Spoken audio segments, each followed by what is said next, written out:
votações, a Câmara dos Deputados aprovou o projeto de lei que acaba com as saídas temporárias de presos do regime semiaberto em feriados e datas comemorativas. Sobre esse assunto, conversamos agora com o deputado federal do PL de São Paulo, Guilherme Derrite, deputado presente aqui nos estúdios da Jovem Pan, inclusive. Tudo bem, deputado? Bem-vindo, bom dia. Bom dia, é um prazer estar aqui com vocês novamente para falar dessa importante medida, um marco histórico na legislação brasileira.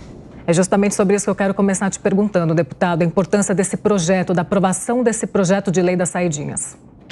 Olha, é uma bandeira que eu levei desde a minha pré-campanha do primeiro mandato e logo no início da legislatura anterior, eu coloquei a necessidade da gente realizar a reforma do sistema de justiça criminal, combatendo a impunidade, a reincidência, e um primeiro mecanismo seria impactante, porque ele combate tanto o aspecto técnico, né, o aumento dos indicadores criminais toda vez que os criminosos são beneficiados com as saídas temporárias, tem um aspecto da moralidade também, ou melhor dizendo, da imoralidade, né, nos casos em que criminosos que mataram os próprios pais são liberados no dia dos pais, criminosos que mataram os filhos liberados no dia das crianças, e depois de muito trabalho e articulação, eu consegui convencer o presidente Arthur Lira que esse projeto fosse pautado. Tinham mais de 70 projetos que tratavam do tema. Eu reuni todas essas propostas e apresentei um novo projeto, um substitutivo, na forma de substitutivo, que acabou completamente com as saídas temporárias. Esse projeto foi para o Senado, ficou parado um pouco mais de um ano lá, e o Senado votou e aprovou dia 20 de fevereiro, com pequenas alterações, e eu fui acompanhar a votação no Senado, pessoalmente, e porque estava como secretário de Segurança Pública, aliás, já retornei desde ontem, no Diário Oficial publicou ontem o meu retorno, e no dia 20 de fevereiro já falei com o presidente Arthur Lira da necessidade da Câmara votar o mais rápido possível, porque teve essas alterações, então obrigatoriamente voltou para a Câmara, para que isso se transformasse em lei e que a gente pudesse acabar com a saída temporária de preso. Secretário, esse projeto que está em vigor ainda, né, até a sanção do presidente ou não, ele prevê a saída de presos do regime semiaberto naquelas datas. O senhor citou Dia dos Pais, Dia das Mães, Natal, etc. e tal. O projeto que voltou do Senado prevê que a partir do momento em que entrar em vigor, o preso poderá sair se estiver trabalhando ou estudando, não é isso? Eu queria só entender como é que fica isso. Por exemplo, se um preso estiver inscrito num curso qualquer, num supletivo, ele vai poder sair todo dia para fazer esse curso? Como é que fica essa logística? Não, é importante essa pergunta, Rafael, porque o Senado concordou com a minha tese os 3 pontos principais. Acabam esses feriados, são 5 feriados que os criminosos do regime semiaberto são liberados por 7 dias deliberadamente. O Senado concordou com isso. Segundo ponto, o retorno obrigatório do exame criminológico para qualquer progressão de regime de cumprimento de pena. O Senado também concordou. Isso vai dificultar que criminosos de alta periculosidade, que são de facções criminosas ou que têm algum desvio psicossocial possam ser beneficiados pela progressão de regime. E o terceiro ponto, que a gente ampliou a possibilidade de monitoração eletrônica para outros regimes de cumprimento, não só do semiaberto, no caso da tornozeleira eletrônica, mas também para o regime aberto, porque só aqui em São Paulo, ao passo que nós temos 198 mil criminosos cumprindo pena no regime fechado e semiaberto, no regime aberto já chegamos a ter mais de 350 mil criminosos. Aí o que o Senado incorporou? Concordou que com esses feriados devam acabar, esses 5 feriados de 7 dias, mas colocou que os criminosos do regime semiaberto que estiverem cursando ensino profissionalizante, curso superior ou trabalho com carteira assinada, eles possam frequentar esses cursos ou trabalho e possam voltar depois do período do cumprimento desse curso para o sistema prisional. O regime semiaberto, ele sai durante o dia e volta no período noturno para dormir lá no estabelecimento prisional. Então vamos supor que um criminoso seja beneficiado e vai fazer um curso superior ou um trabalho com carteira assinada. Se 18, 19 horas ele teria que voltar para o sistema prisional e o curso dele vai até as 22, logo após o término do curso, 22h30, 23 horas, ele tem que ser recolhido ao sistema prisional. E quais presos? Isso é muito importante. Aqueles que não cometeram crime hediondo, crime mediante violência ou grave ameaça. Então, são criminosos que têm teoricamente, um menor potencial ofensivo, por isso que nós concordamos com essas emendas do Senado Federal. Secretário, só antes da gente passar para a Amanda e para o Vilela, eu queria pegar o gancho do exame criminológico. O exame criminológico existia e ele acaba, em determinado momento, muito por articulação dos governadores de estado, né? Na época, o governador de São Paulo era Mário Covas, o secretário da administração penitenciária, Nagashi Furukawa. Fui até buscar aqui os argumentos do secretário na época de São Paulo, né, para pedir ou trabalhar pelo fim do exame. Ele dizia que muitas afirmações dos laudos não tinham embasamento científico e o Estado não tinha gente para fazer exame criminológico em todo mundo que precisava ser examinado.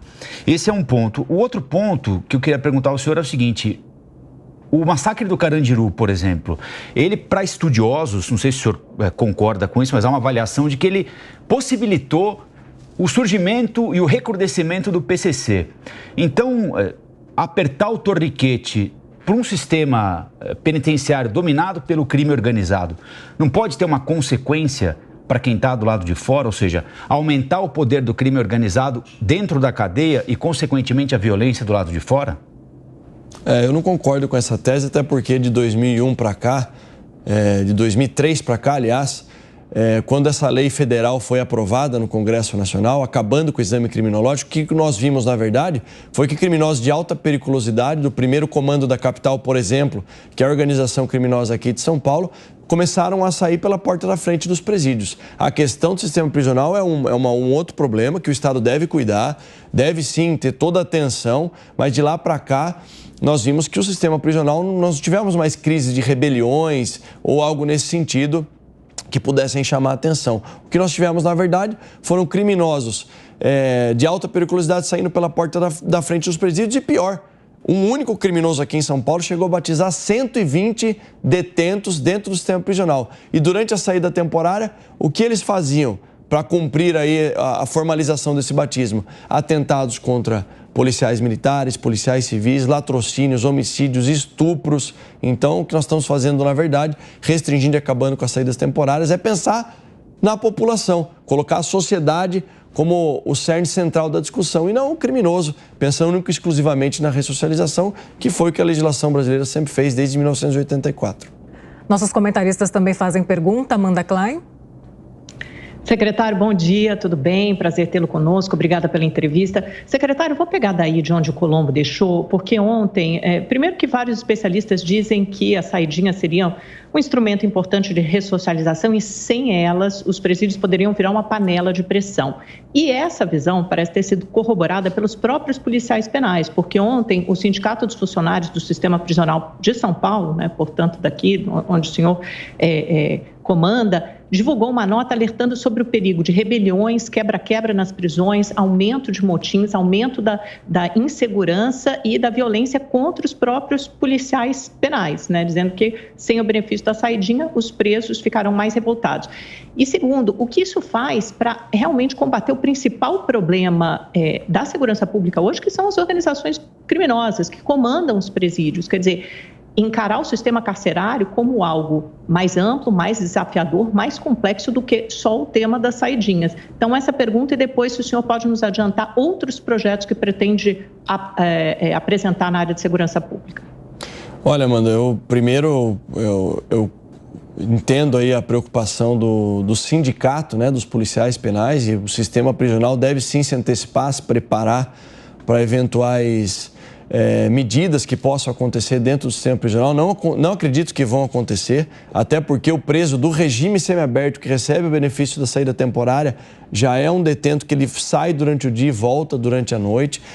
A opinião desses especialistas que você citou, não sei quem são os especialistas, mas eu garanto para você que eu não vi nenhum especialista defendendo o fim da saída temporária pensando na vítima, pensando na moça que foi sedada e estuprada na região de Campinas recentemente, pensando nos mais de 1.500 detentos do regime semiaberto que foram beneficiados pela saída temporária estavam descumprindo o que a lei determina e nós, na Polícia Militar, Polícia Civil, tivemos que reconduzi-los ao sistema prisional. Então, entre um suposto problema que pode acontecer, que a gente sim, o sistema prisional pode se antecipar para que ele não aconteça e salvar milhares de vítimas, centenas de milhares de vítimas, como nós vamos salvar com o fim da saída temporária, sem dúvida alguma, eu prefiro ter a plena confiança de que essa medida foi mais do que necessária. Vilela? Secretário, bom dia. Secretário, as pesquisas todas demonstram que a grande preocupação do brasileiro hoje é a questão da segurança pública, é a questão do medo que o brasileiro sofre no seu dia a dia, isso em São Paulo, Amazonas, Minas Gerais, qualquer estado da federação. O que o governo federal, apesar da segurança pública diretamente não ser atribuição do governo federal, mas o que o governo federal pode fazer enquanto uma política nacional de segurança pública para atingir de vez essa chaga tão marcante que nós temos no Brasil hoje em dia? Excelente pergunta. O governo federal poderia fazer uma ação coordenada para combater o crime organizado. E o crime organizado, no Brasil, nós temos algumas organizações criminosas, não é só o PCC, tem Comando Vermelho, outras lá na região Nordeste, mas não existe uma política pública coordenada pelo governo federal. Primeiro ponto, para evitar que a droga entre no território nacional. O Brasil não é produtor de cocaína. Como que a gente vai aceitar que o Porto de Santos é o segundo maior exportador de cocaína do mundo? Só perde para o Porto de Guayaquil, no Equador. Isso acontece porque não existe uma política de combate ao crime organizado por parte do governo federal.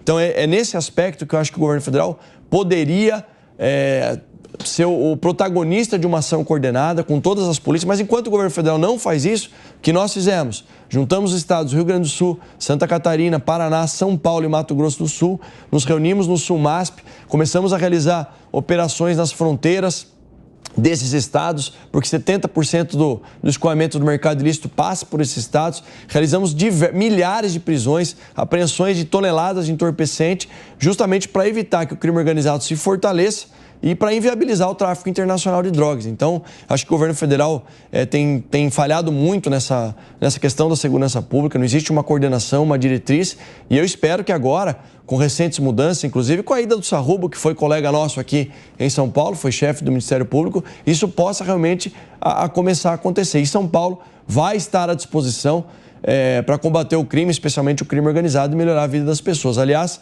o ano de 2023 foi o ano que nós batemos todos os recordes de apreensões de drogas, apreensões de veículos recuperados, prisões em flagrante, apreensões de toneladas de entorpecente que sairiam do Brasil para abastecer o tráfico internacional de drogas, e com isso o resultado foi que nós apresentamos os menores indicadores criminais, inclusive do número de homicídios por 100 mil habitantes, que é o padrão internacional de nomenclatura, de numeração, para estabelecer o critério de segurança pública. São Paulo voltou a ser o estado com o menor número de homicídios por 100 mil habitantes do Brasil, superando Santa Catarina. Deputado, antes de finalizar, não tenho como não te perguntar qual que é a expectativa agora para a sanção presidencial desse projeto. Como cidadão brasileiro, eu espero muito que o governo federal, o presidente da República, sancione imediatamente, não só sancione completamente o projeto, mas o mais rápido possível, antes do próximo período de saída temporária. E se o governo federal optar por vetar, no meu ponto de vista, vai ser um erro político gravíssimo, porque o Congresso Nacional tem ampla maioria e vai derrubar esse veto. Então vai ficar uma situação muito ruim para o próprio governo federal. Talvez seja a oportunidade, mesmo que contra a vontade, porque a gente sabe que o atual governo não tenha uma política central de combate ao crime organizado, mesmo contra a vontade deles, que eles façam a sanção o mais rápido possível. Nós conversamos com o deputado federal do PL de São Paulo, Guilherme Derrite, secretário de Segurança também aqui do Estado de São Paulo. Muito obrigada, deputado, pela participação aqui no Jornal da Manhã de hoje. Eu que agradeço. Bom dia.